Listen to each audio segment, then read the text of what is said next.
ಎಚ್.ಎಲ್. ನಾಗರಾಜು ಮತ್ತು ಟಿ.ಟಿ. ಆನಂದ್ ಕುಮಾರ್ ಹುದ್ದೆಗಳನ್ನು ಸಲ್ಲಿಸಿದ್ದಾರೆ. ಅದೇ ರೀತಿ ಪ್ರಧಾನ ಕಾರ್ಯದರ್ಶಿ ಸ್ಥಾನಕ್ಕೆ ಎಸ್.ಪಿ. ವೆಂಕಟೇಶ್ ಅವರು ಅವಿರೋಧವಾಗಿ ಆಯ್ಕೆಯಾಗಿದ್ದಾರೆ. ತಾಲೂಕು ಕಾರ್ಯದರ್ಶಿ ಸ್ಥಾನಕ್ಕೆ ಇಬ್ಬರು ಆಯ್ಕೆಯಾಗಿದ್ದಾರೆ. ಜಿ. ನಾಗರಾಜ್ ಮತ್ತು ಪ್ರಸಾದ್ ಅವರು.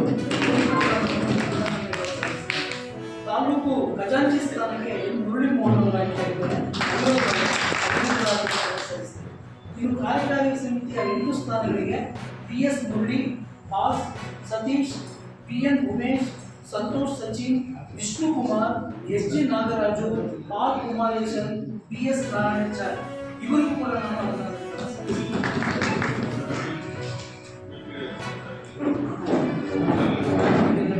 ಏನು ಕಮೆಂಟ್ ಮಾಡೋದಿಲ್ಲ. ಅವ್ರ ಹೇಳಿಕೆಗೆ ಅವರೇ ಜವಾಬ್ದಾರಿ.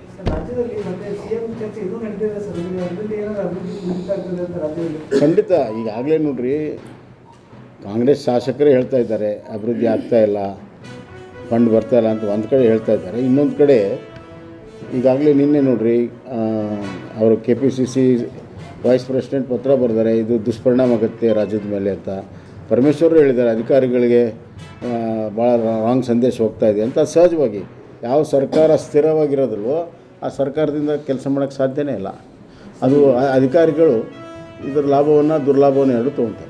ಮಲ್ಲಿಕಾರ್ಜುನ್ ಖರ್ಗೆ ಸಾಹೇಬರು ಬೆಂಗಳೂರಲ್ಲಿ ಕಳೆದ ಬಾರಿ ಏನು ಹೇಳಿದರು, ಈ ಸಮಸ್ಯೆಯನ್ನು ಹೈಕಮಾಂಡ್ ಬಗೆಹರಿಸ್ತದೆ ಅಂತ. ಅವರೇ ಅಧ್ಯಕ್ಷರಾಗಿ ಹೈಕಮಾಂಡ್ ಅಂದರೆ ಗಾಂಧಿ ಫ್ಯಾಮಿಲಿ ಬಗೆಹರಿಸ್ತದೆ ಅಂತ ಹೇಳಿದರು. ನಿನ್ನೆ ಗುಲ್ಬರ್ಗದಲ್ಲಿ ಅವರೇ ಹೇಳಿದ್ದಾರೆ, ಇದು ಅವರೇ ಸೃಷ್ಟಿ ಮಾಡಿದ್ದು, ಹೈಕಮಾಂಡ್ ಸೃಷ್ಟಿ ಮಾಡಿಲ್ಲ, ಅವರೇ ಬಗೆಹರಿಸ್ಕೋಬೇಕು ಅಂತ ಹೇಳಿದ್ದಾರೆ.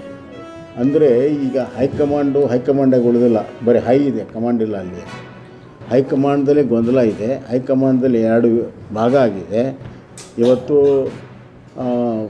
ನಾವು ನೋಡ್ತಾ ಇದ್ದೇವೆ, ಗಮನಿಸ್ತಾ ಇದ್ದೇವೆ 6 ತಿಂಗಳಿಂದ ಇಲ್ಲಿ ಆಗುತ್ತಿರುವಂಥ ಗೊಂದಲಕ್ಕೆ ಹೈಕಮಾಂಡ್ ಪಾತ್ರವು ಕೂಡ ಭಾಳ ದೊಡ್ಡದಿದೆ. ಹೈಕಮಾಂಡ್ ವೀಕ್ ಅಷ್ಟೇ ಅಲ್ಲ, 2 ಭಾಗ ಆಗಿದೆ. ಯಾವಾಗಲೂ ನೋಡಿರಿ, ಹೈಕಮಾಂಡು ಯಾವಾಗ ಅಲ್ಲಿ ಅಧಿಕಾರದಾಗಿದ್ದಾಗ ಅಷ್ಟೇ ಸ್ಟ್ರಾಂಗ್ ಇರ್ತದೆ.